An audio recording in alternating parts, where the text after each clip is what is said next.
What's up guys, today we're going to be going over the Outriders demo and we'll be making a cool Technomancer build that I kind of pieced together after a few hours of gameplay and just be going over my thoughts on Outriders as a whole, if I'm going to be playing it, the things I like about it and the things I dislike about it. Let's go ahead and jump into it. Once you're done with the intro mission, you can pick which class you want to play, and there's going to be 4 classes in this game. I went with the Technomancer because of the main way you get health back by doing damage, and as someone who mained Devourer in Destiny 2 pretty much since launch, a class that receives health back on damage just made a lot of sense to me and something I played a lot with in Destiny. Then on top of that, the skills that this character have are focused around explosives for the most part, and as someone who mains Warmind Souls in Destiny, that also made a lot of sense to use a character like that in this game. And the cool thing about today's video is all this footage was captured while playing on GeForce Now. So what even is NVIDIA GeForce Now? Well, it's pretty much a program that lets you play the PC games you already own anywhere in the world, streaming from the cloud without needing a gaming PC at all, because you use NVIDIA's hardware through the cloud and they do all the processing power for you. So if you have an old PC that can't run the new games, you're a console player that's always wanted to play on PC, or maybe if you don't even have a PC, you can even play on Macs, Chromebooks, Android phones, Android TV, iPhones, iPads. You can play games from their very diverse library that is growing by the day, and it's super simple to connect your Steam, Uplay, Epic Games, whatever existing store you have games on. Then you can launch the game through GeForce Now and play it from any device anywhere in the world and get that crispy 1080p 60 FPS gameplay. Anyways, more on GeForce Now later in the video. So before we start breaking down the Technomancer build, the gameplay loop of the demo is once you're done with all the missions and side quests, you go back to the lobby and you can select a story mission that you want to replay. A lot of people are farming the one with the final boss of the demo, because after you kill him there'll be a chest and you can get blues, purples, or even exotics out of that chest. The drop chances are pretty low, but you can easily farm a lot of blues, get armor perks and weapon perks that you don't have already and test them out and play around with them. Or you can go to the tower afterwards and sell all the repeats that you have, then just wait for the vendor to refresh every hour and buy whatever blues or even purples that they can sell. One of my friends had the purple sniper in the vendor, which is the one kind of like cloud strike where it does like lightning strike from the sky whenever you hit an enemy. So there's definitely a few ways to get some good loot in the demo. Pretty much just grind old story missions and open a chest for a chance at the highest tier loot. Then you can also just buy all the stuff from the vendors and just mess around with all that. So the demo doesn't have too much to do in terms of gameplay, but you can definitely farm and try out some cool different builds. So looking at the one I kind of made after a few hours of gameplay, the first thing I want to look at is the skills on the character. The first skill you unlock on Technomancer will be Shrapnel. Throw a projectile mine. The explosion deals 350 damage and interrupts the skills of enemies caught within the blast radius, and the cooldown is only 19 seconds, so that is pretty good. And pretty much what this does is it's a proximity mine that you can throw and it'll wait for enemies to get close, or you can shoot it like a Warmind Soul and explode it. So, you know, this is pretty much Warmind Souls that you can throw around, and as I mentioned, if an enemy gets close to it, it'll automatically detonate and do a huge chunk of damage, enough to kill most things in the game. And watching those huge explosions in the crispy 1080p 60 FPS from NVIDIA GeForce Now is just so incredibly smooth. Our second skill will be Blighted Rounds, which pretty much converts whatever weapon you're using into a poison weapon that can then spread the toxin to enemies close by, and they'll receive 50% of the damage. So pretty much just poison bullets for one magazine or until you reload. So this also works with high magazine weapons and will kind of spread the damage around all the enemies in the room. So not too bad, pretty cool. And the final skill, which is by far my favorite, is the pain launcher. And this thing definitely deals out some pain. Pretty much you place it down and it will shoot a volley of missiles towards enemies in front of it. And yeah, this thing just puts in work. As I play the game and get more and more armor pieces and skills, I'll probably make my build around this thing. It is that cool.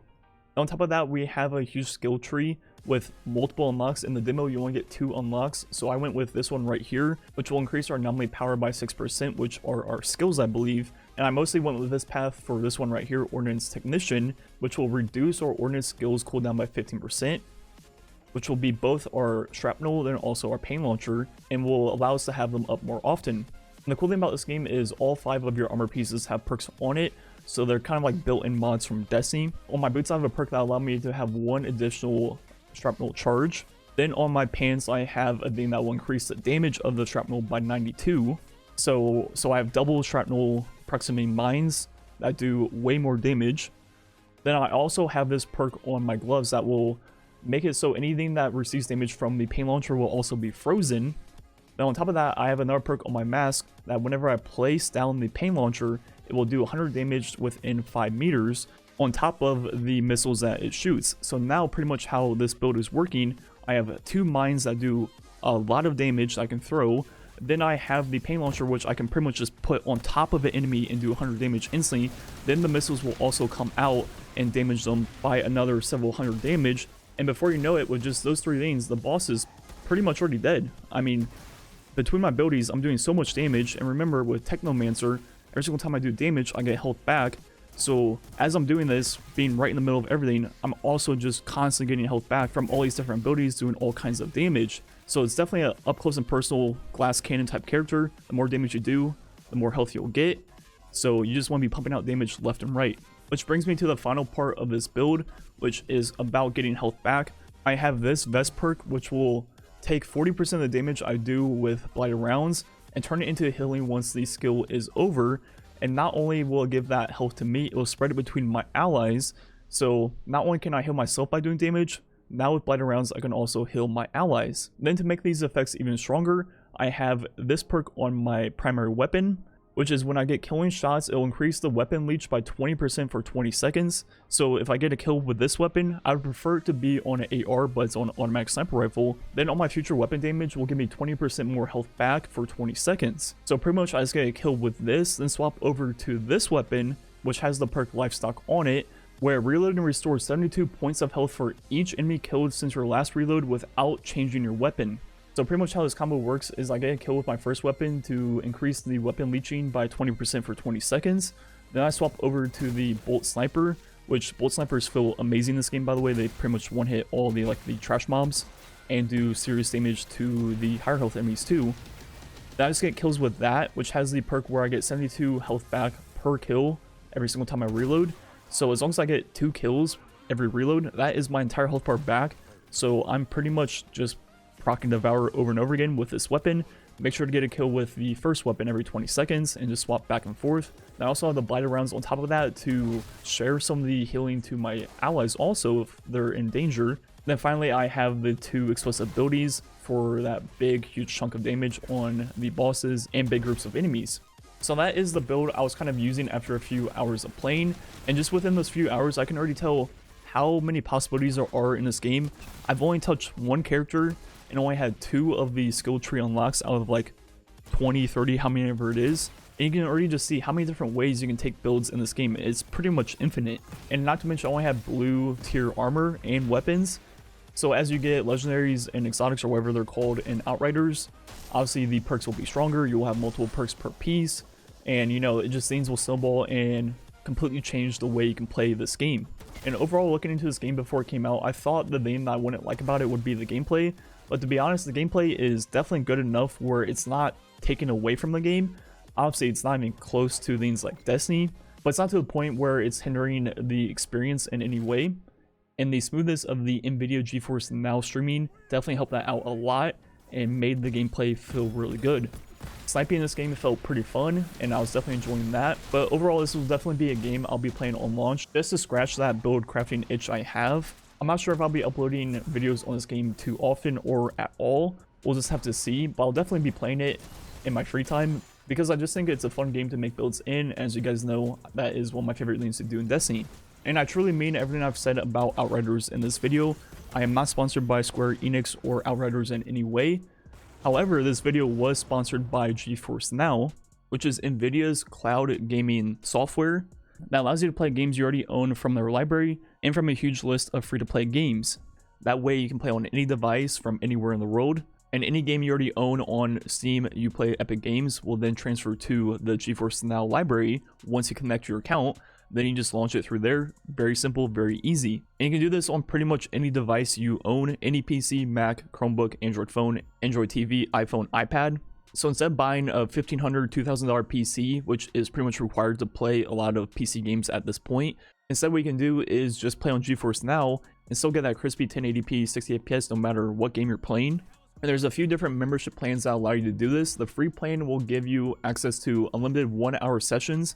And the cool trick about these 1-hour sessions is after 1 hour, you'll be kicked back to the main screen. And all you have to do is restart up the game. And you can do that over and over again. So truly, it is unlimited access to playing your game that you want.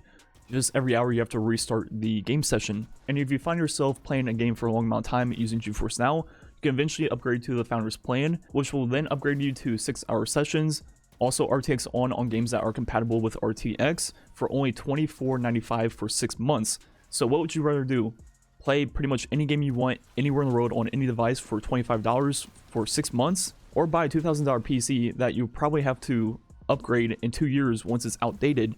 This seems like one of the best opportunities to dip your toes into PC gaming that is pretty much available right now. And as I mentioned, right now, GeForce Now supports over 800 games and counting. They add a lot per week, including things like Destiny 2 and the Outriders demo that I was playing today. And once you sync up your existing game libraries from things like Steam or the Epic Games Store, all those games you already own will be automatically added to your GeForce Now library. And all you have to do is hit play on them, connect to the server, and you're good to go. And if all that wasn't enough, GeForce Now also comes with NVIDIA Highlights, NVIDIA Freestyle, and also NVIDIA Ansel, which will allow you to capture your highlights in-game, apply filters directly to the game if you want to make the colors look different, but also a very powerful in-game screenshotting tool.